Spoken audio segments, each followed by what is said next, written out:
palaces. Symbols of power. Royal palaces are the bricks and mortar embodiment of what it means to be royal. And prestige. To see it is to believe it. It's a veritable feast for the eyes. Packed to the rafters with incredible secrets. From royal courtships to royal births to royal marriages and scandals, the palaces have played host to all of that. In this series, we step beyond the Golden Gates. We all want to see inside the palace walls. You feel as if you were being let into a secret world. Learn how these stunning buildings were constructed. This is a mad, eclectic vision of one man. Windsor was built to do battle. It's best not to get locked in one. You don't know when somebody's going to come and let you out. Unveil their spectacular artworks. The royal collection is simply stunning. The story of the tiara is like a spy mystery. We can only imagine how excited the Queen must have been. Delve into their gruesome histories. Frankly, cut the head off a king. It's got to be done in a palace. And revisit recent events that have shaped the modern royal family. I could see that his legs were trapped. Camilla was one of the most unpopular women in the country. To see those images of the castle in flames, there was an emotional impact for the nation. This is The Secrets of the Royal Palaces. This time, at Highgrove, Charles risks everything for Camilla. We reveal his secret plan to win over Queen and country. Camilla was one of the most unpopular women in the country. Inside Holyrood, the true story of Mary Queen of Scots. The poetry, the plays, the films that have been made about her extraordinary life is personified in that preserved Northwest Tower. At Hampton Court, we uncover a fake painting that could be worth a king's ransom. What if the Queen's copy was not worthless? It's actually worth in excess of £50 million. We witness a bizarre outbreak of violence at St James's Palace. Then there came this blood-curdling cry from his rooms. He shouted to his page, "I am being murdered!" The question was, who did it? And Prince George's moment of mayhem. We dig into the archives to discover he's not the first royal to behave badly on the balcony. History was repeating itself, and it was around 30 years before that Harry was seen on the balcony doing exactly the same thing to his cousin, Princess Beatrice. The royal family have a palace for every occasion. Windsor, a castle steeped in a millennium of royal history, still in use today. Buckingham Palace, the majestic official home of the monarchy. And then there are private residences, like Prince Charles's in 1980, and turned it into a family home, an organic oasis. I think the grounds are what's important in Highgrove, and it's where Charles has invested a huge amount of his energy and identity. But behind the public images of a happy family, domestic disharmony was brewing. Camilla lived just half an hour down the road. Camilla Parker Bowles was famously the other woman, a woman of whom Diana said there are 3 people in our marriage, so it was a bit crowded.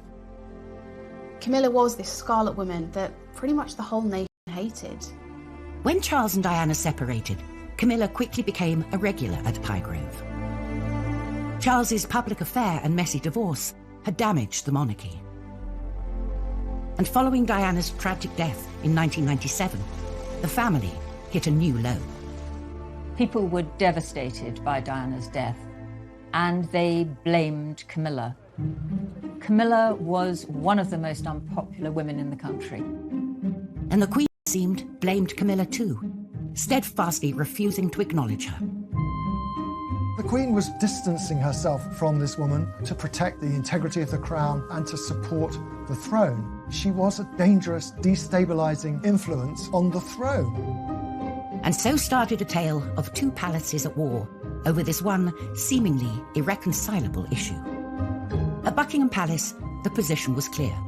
Camilla was not welcome. But at Highgrove, Charles was determined to follow his heart. A rift developed that threatened the future of the monarchy. Camilla was, as he famously put it to one of the Queen's aides, non-negotiable. Charles hired a new PR guru and embarked on a mission to change public perceptions. Outdoorsy Camilla was given a fashion makeover. She started to wear skirt suits. Her hair was styled. These small things just began to build this image of an appropriate royal companion. Charles began to be seen out with Camilla. The tide of public opinion was turning, but the palace would not be so easily swayed. There were some quite senior figures at Buckingham Palace who wanted no Camilla at all, ever. It was absolutely vital that his mother should accept her, and it was also absolutely vital that the British public should accept her. A full-blown constitutional crisis was brewing. In 1998, Charles's 50th birthday became key. A number of events were planned, and the guest lists would be telling. Up first, at Buckingham Palace, a formal reception hosted by the Queen. But Camilla was excluded. If you're not actually married or at least engaged to someone, they're not generally invited to big royal family events. Everything at that time was viewed by Charles as a snub. They viewed any setback with considerable hostility, and they blamed it on the courtiers, the people around the Queen, who were unprepared to change. Then at Highgrove, on Charles's actual birthday, there was a private party. Camilla, by now very much at home there, played hostess. The Queen and Prince Philip stayed away. I think the fact that the Queen didn't go is quite significant. She felt she was being boxed in and pushed into something by Charles's media handlers. She knew at some stage she and Camilla would have to break bread, but it was too soon. It's been said Prince Charles was particularly hurt by the Queen not attending that party. Charles was desperate to break the deadlock. He wanted to engineer a meeting away from prying eyes. Highgrove would be the perfect location if he could get the Queen to accept. 2 years later, he saw his chance. In 2000, Charles held a birthday party for his cousin, King Constantine of Greece, and he invited the Queen. He also invited Camilla, and the Queen knew perfectly well that Camilla would be at the party. It wasn't at Buckingham Palace or Windsor or Sandringham. It was at Charles's favourite place. The party was to be at Highgrove, where Camilla was by now completely at home. Buckingham Palace is known as the home of royal pomp, pageantry and diplomacy. 400 miles away, its Scottish counterpart is not windswept Edinburgh Castle, but the palace of Holyrood House. And it serves an important ceremonial role to this day. Holyrood is perhaps one of the great forgotten palaces. It's the seat of the Scottish First Minister, but it, in fact, is a royal palace. Each summer, the Queen's official residence in Scotland becomes the focus of a traditional royal festival. For 1 week every year, the Queen goes to Scotland, and it's called Royal Week. She bases herself in the Palace of Holyrood House, and she loves that week. And I think the people of Scotland love seeing her. This celebration of Scottish and royal culture includes a ceremony in which the Queen is given the key to the city of Edinburgh. But behind all the fun, the backdrop has always struck me as vaguely terrifying, because you're looking at a massive building with enormous buttressed angled turrets and small windows, parapets. It is a castle. It's called the palace, but in fact it's a defended building. It's got all the paraphernalia of a Bram Stoker Gothic novel. Ruin, dating back to 1128, that holds a clue to Holyrood's humble beginnings. Holyrood Palace was built next to a once thriving abbey church. It's a great medieval building, one of the primary churches of Scotland, named after the Holyrood, after the Holy Cross. The abbey grew over the centuries and had a guest house when members of the royal family visited, but over time, as the power of the church was dwarfed by that of the state, the abbey's role dwindled and the site as a royal residence increased. By 1501, the abbey became such a popular destination for visiting royalty that a palace was built directly in front of it. Over time, monarchs came and went, and the palace was renovated and rebuilt. When you arrive at Holyrood House, you are presented with an image of unity. The thing is, it wasn't one unified building campaign. 2 towers dominate the structure. They may look like twins, but under closer inspection, they reveal architectural secrets. You notice that on the left, there are heraldic panels set in the walls, and you've got a gun placement. On the right, all the windows are nice and neat, and instead of being fired at, you've got a neat front door with a fan light that offers you a way in. There are two very different things happening at the two phases of construction there, and it tells a big story about Scotland's history. While the southwest tower was part of a later makeover, the heavily defended original tower was built in the reign of James V of Scotland, when the threat from across the border was very real. England was never far from war with Scotland. Well, who's sitting down in England who has real ambitions and designs on the Scottish throne? None other than Henry VIII. So this is a place that has to not only look after itself as a building, but also the monarchy within it. And so the construction of this thing as a defensible set of chambers, they come from the late 1520s, early 1530s, about the same time that Henry VIII built St James's Palace. Yes, in comparison with other royal residences, it's pretty brutish. It's there for a function, to protect the monarch, for goodness sake. And does it really look that hardcore when you compare it to Edinburgh Castle up there, exposed in the old town on a great lump of rock? No, give me Holyrood any day. Coming up on Secrets of the Royal Palaces, at Holyrood, Mary Queen of Scots' chambers are the scene of a bloody murder. It's where tourists flock. It's very much at the heart of the story and testament to the significance of that period of history. And could Charles break? Very few words. And I think that she would be very guarded at first with Mrs. Parker Bowles.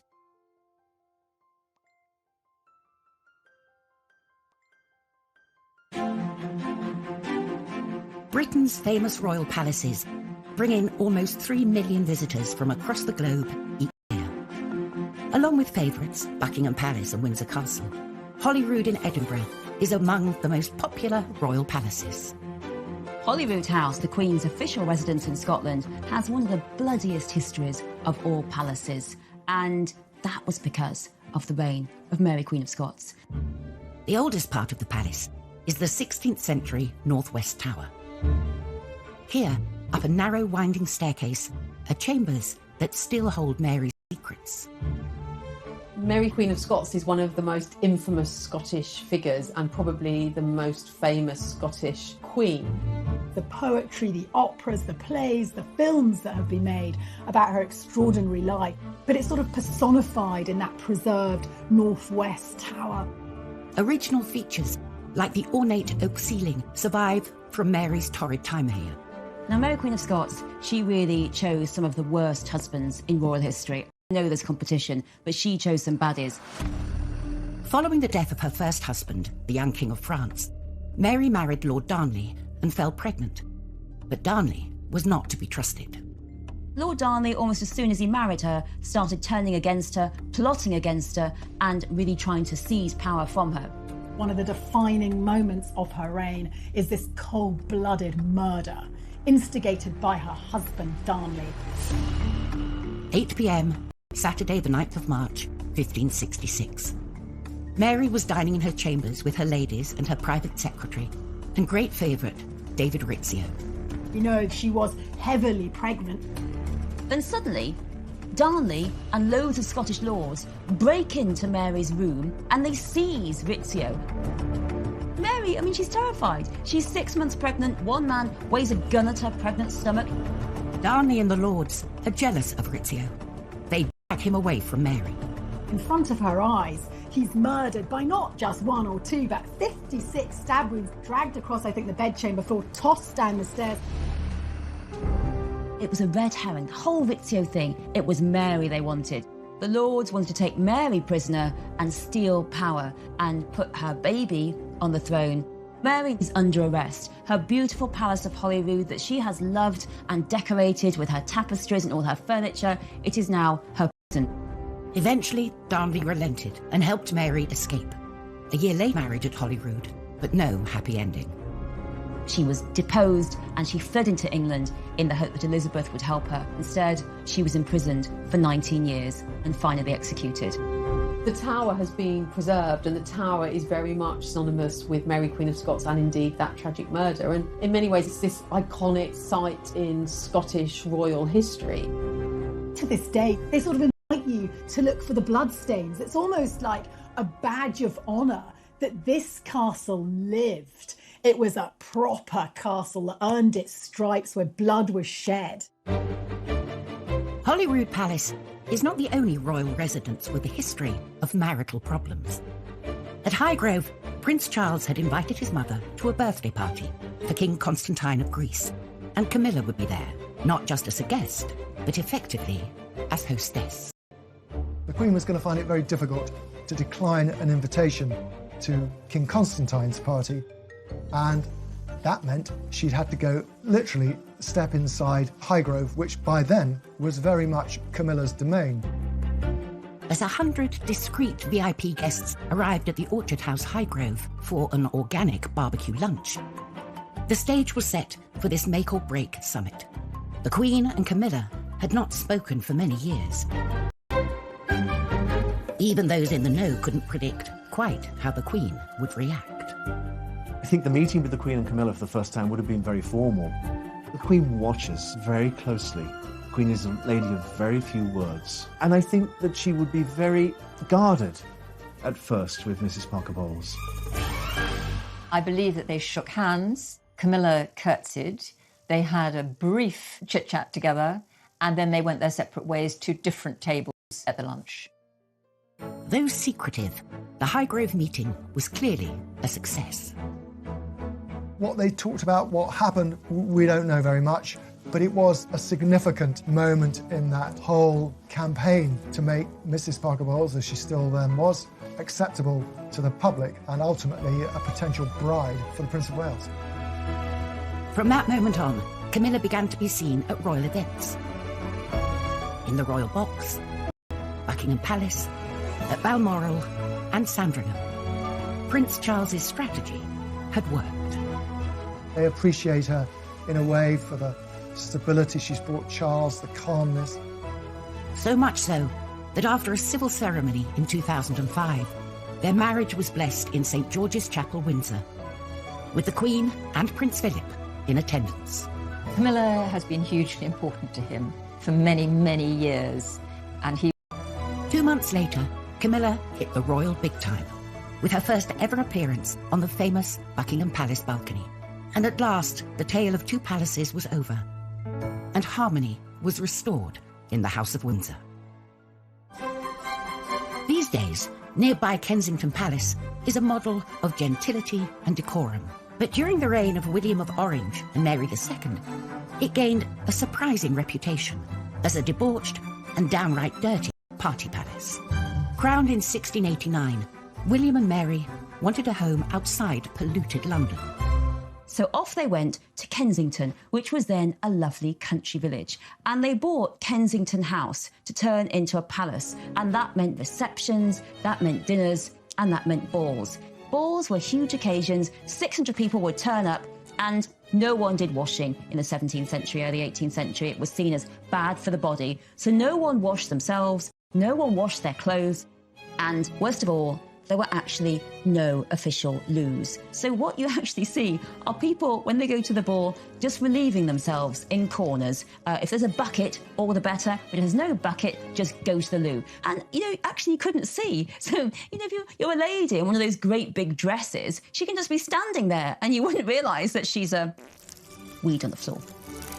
So William and Mary moved from disgusting, polluted London, and now they managed to do Kensington with the smell of everyone weeing at the balls. And so there were signs put up saying no pissing, to tell people hold it in or find somewhere else to go. Do not go in the corner of the ballroom.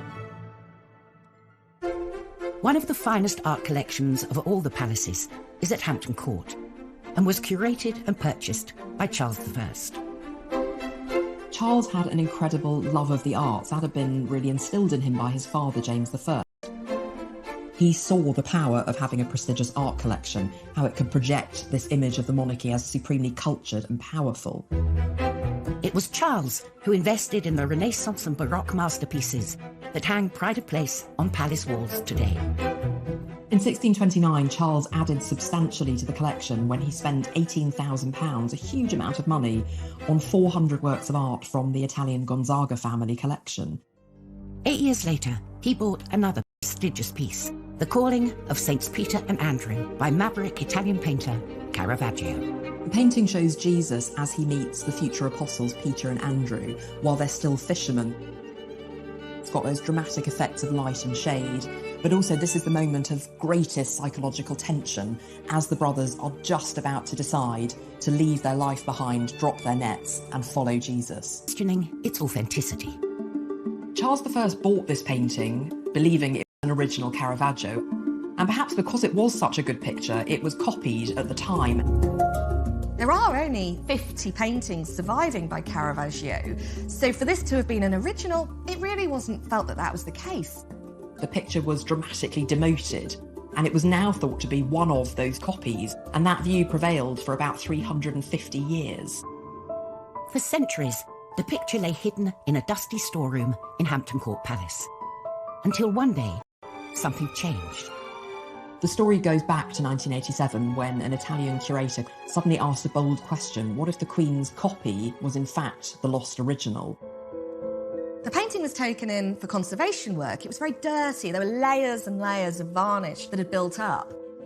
It took 6 years of detailed conservation work to find an answer. On closer inspection, evidence mounted. Could this be the lost original? Caravaggio was quite unusual. He would paint straight onto the canvas, but he would etch in an underdrawing. And as the conservators looked closely, they could see around the face that these etched lines were there. There's the speed and the confidence of the brushstrokes, which mean that this must be the real deal. It's got a real energy to it that a lot of his contemporaries just weren't able to match. This had to be a Caravaggio. The palace had unearthed a rare art treasure, and their findings stunned the art world. Suddenly, in 2006, there's a dramatic announcement. The painting really is by Caravaggio, and it's not worthless. It's actually worth probably something in excess of £50 million. This was a really incredible discovery. It's the sort of thing that only happens once or twice in a generation. We can only imagine how excited the Queen must have been. The idea that a Caravaggio painting was hidden in plain sight, it's a dream come true. Coming up, we discover the mysterious origins of Windsor Castle's Order of the Garter. For me, the Order of the Garter always stirs up memories of the Da Vinci Code and Dan Brown, secret sect. And inside Holyrood, everything is not what it seems. Suddenly, you're in a different world than what you saw outside. It opens you up to a world of 17th century confidence and extravagance.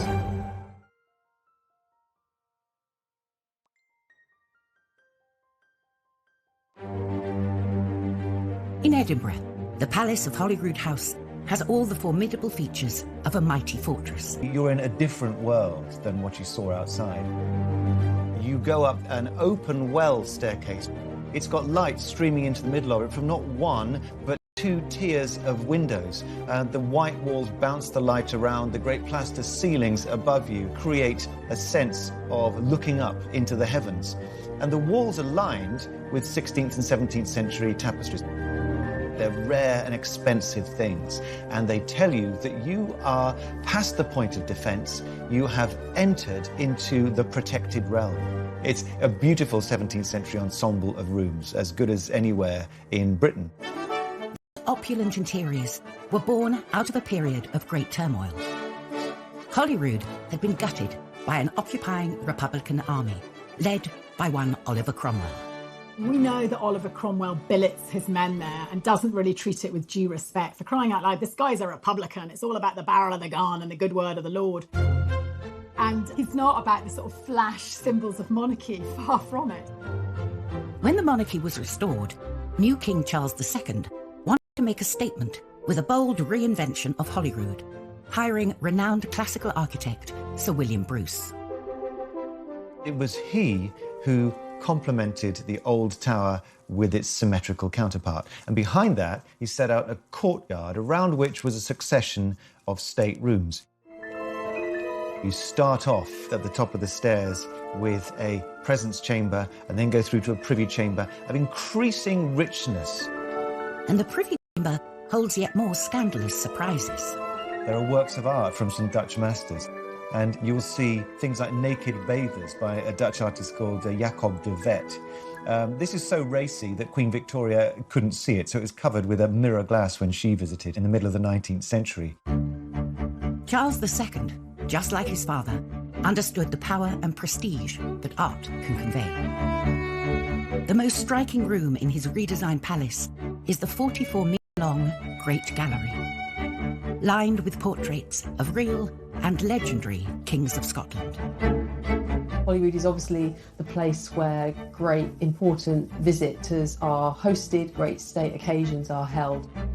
Each year, the Queen returns to host world leaders, bestow honours and meet members of the public, ensuring that this historic setting remains very much a part of the monarchy today. Another royal residence that retains an important ceremonial role is St James's Palace in London. It's here that the next king will be proclaimed. And St James's Palace has seen some of the most remarkable events in royal... In 1810, it was a scene of a bloody murder. Ernest, Duke of Cumberland, son and potential heir of George III, became embroiled, along with his servants Joseph Sellis and Cornelius Neil, in a bizarre outbreak of violence one night at the palace. May 1810, the Duke of Cumberland was asleep. And then there came this blood-curdling cry from his rooms. He shouted to his page, "Neil, I am being murdered!" Cornelius Neil, his valet, rushes in and tries to work out what's happened. And he saw that the Duke, well, he's had his head split open. Someone had hit him over the head with his own sabre, but they'd used the blunt part of the blade, so it hadn't killed him, but he was sort of knocked out, his head was split open. And the question was, who did it? And they're looking for the Duke's valet, Sellis, and he's not there. But his slippers are found in the Duke's cupboard. And then they find Sellis in his room, and his throat is slashed, he's pouring with blood. He's dead on the floor. Who killed him? An investigation was launched into what had occurred. There were an awful lot of attempts at slurring, at blackening Sellis's character. The official conclusion was that Sellis had attacked the Duke and then killed himself. But the suggestion that the Duke had been involved in a murder, in a homosexual love triangle, in the killing of his own valet, that would taint him and would dog him for the rest of his life. Historically, being a monarch or heir to the throne was a risky business. And so kings, like Edward III at Windsor, surrounded themselves with strong walls and loyal men.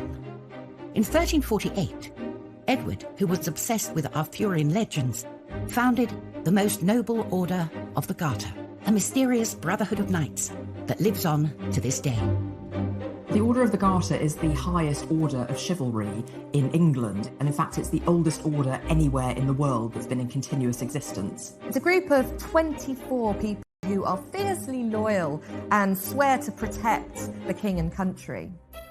The rituals of this ancient order have been passed down through the generations.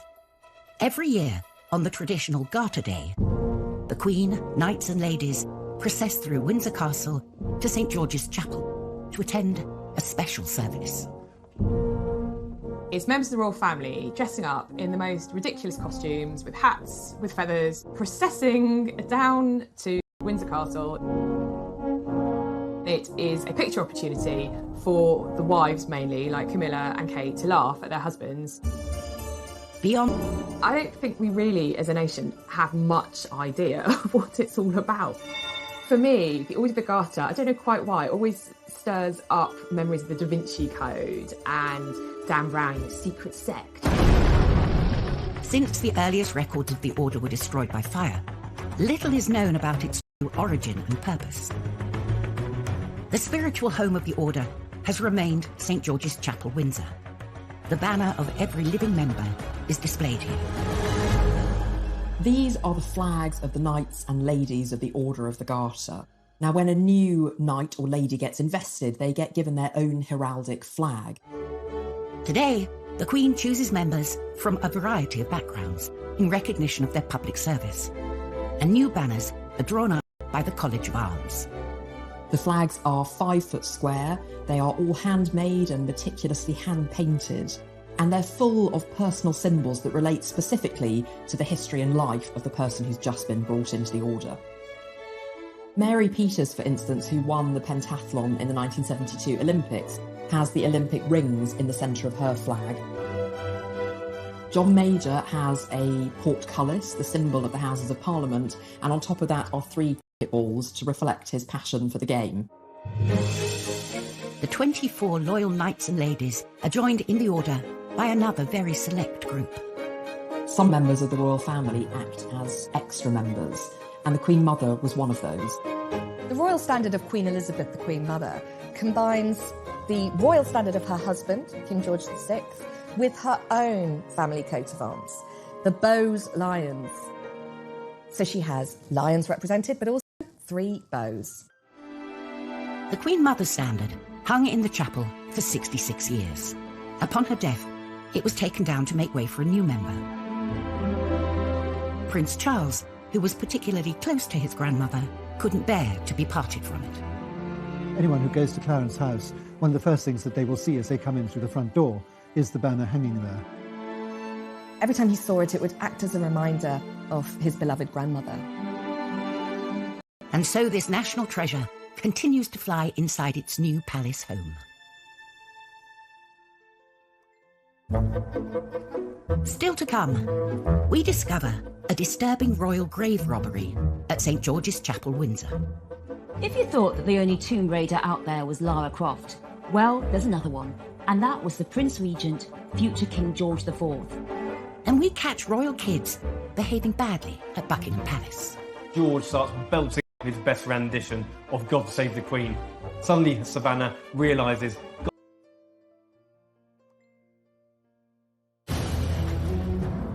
Royal palaces are places of sanctuary for kings and queens in life and in death. St. George's Chapel at Windsor Castle is the burial site of 10 monarchs. This number includes Charles I, who was executed. But the final resting place of his severed head remained a mystery. Until 1813, when the Prince Regent embarked on a quest for answers.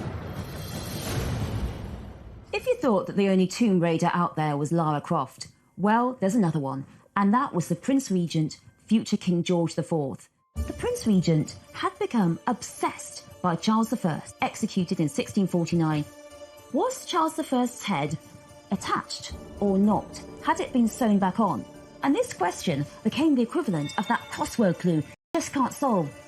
So the Prince Regent asks the royal physician, Henry Halford, to go down into the royal vault in St. George's Chapel, Windsor, and look at the grave of Charles I. Together, they ventured down to the crypt to look for the body. Henry Halford opens the coffin and finds the body of Charles I wrapped in cloth and smeared with some greasy, unctuous matter. He takes the cloth off the body and says, actually, the head still remains. It is blackened and the nose has lost its cartilage. But he says this is definitely Charles I because it looks just like Charles I in the bust. And then he gets out the head and he holds it up and he can tell, he says, that it's been sawn off by a big blow. And that solves the question for the Prince Regent. Charles I's head was buried with him. And you'd think, now, poor Charles I can be put back to bed and really rest in peace at Windsor Castle, St. George's Chapel, for the rest of the days.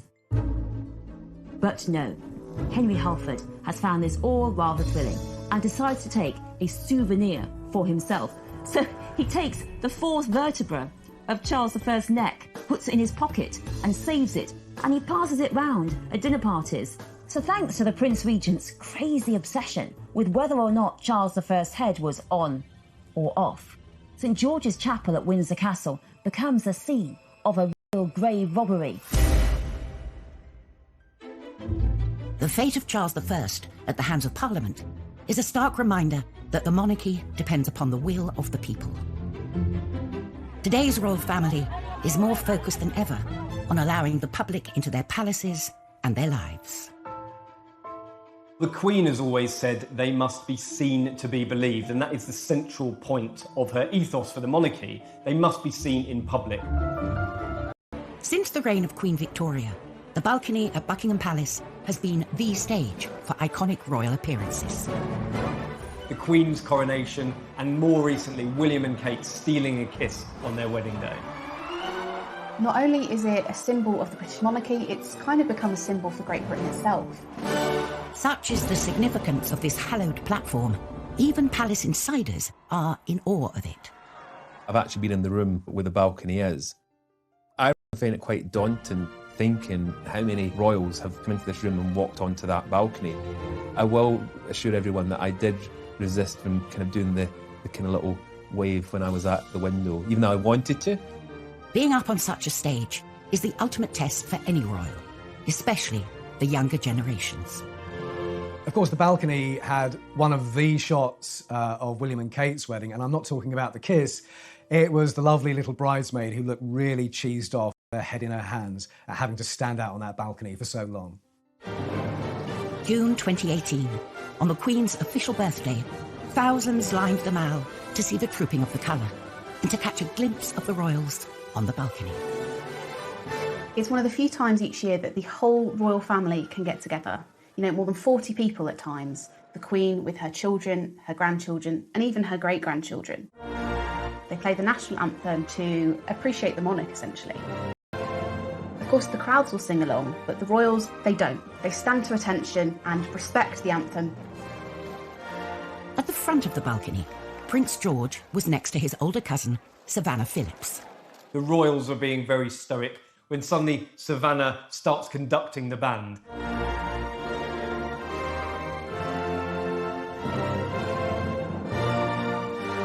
Suddenly George starts belting out his best rendition of God Save the Queen. Prince George started to sing along. He's clearly been learning the words. Suddenly Savannah realises, gosh, we're royals, we shouldn't be doing this. She knew that actually the royals don't sing along. Those images go round the world. It's what the royal photographers are looking for because it's something different and it's something relatable. George and Savannah's antics may seem like a one-off, but a deep dive into the archives reveals that they were following in some famous footsteps. Well, the funny thing about this is that history was repeating itself, and it was around 30 years before that Harry was seen on the balcony doing exactly the same thing to his cousin, Princess Beatrice. You know, Harry was a joker and still is, and younger children like Beatrice and others are the same. I think it's what children do. The following year, George and Savannah were separated, and I think that's probably the parents having a quiet agreement beforehand that made... I think what's lovely about this scene is that these children are brought up around the Queen and princes living in palaces and castles, but there's actually a childhood innocence about them. It doesn't matter if you're a future king, you can still get bossed around by your cousins. It became one of these iconic royal moments that will live long in the memory. Next time on Secrets of the Royal Palaces, we reveal what lurks behind the walls of St James's Palace. When a new king or queen is proclaimed, that's where it'll happen. At Balmoral, we delve into the Queen's role in the Scottish referendum, when she made a seemingly innocent remark. They knew it was intended to be overheard. And at Windsor, the shocking secrets revealed in Queen Victoria's diaries. She was a passionate woman. She enjoyed sex.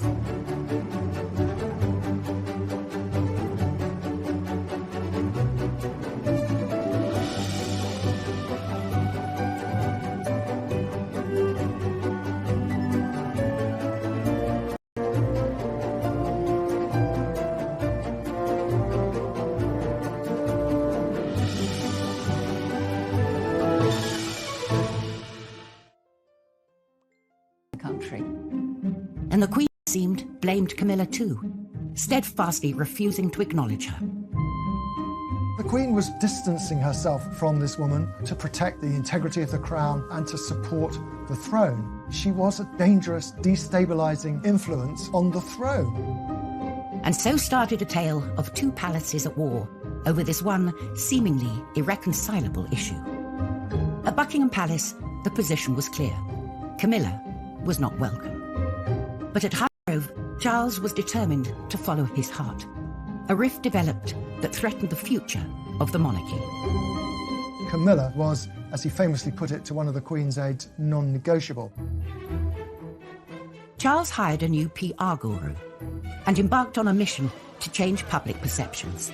Outdoorsy Camilla was given a fashion makeover. She started to wear skirt suits. Her hair was styled. These small things just began to build this image of an appropriate royal companion. Charles began to be seen out with Camilla. The tide of public opinion was turning, but the palace would not be so easily swayed. There were some quite senior figures at Buckingham Palace who wanted no Camilla at all, ever. It was absolutely vital that his mother should accept her, and it was also absolutely vital that the British public should accept her. A full-blown constitutional crisis was brewing. In 1998, Charles's 50th birthday became key. A number of events were planned, and the guest lists would be telling. Up first, at Buckingham Palace, a formal reception hosted by the Queen. But Camilla was excluded.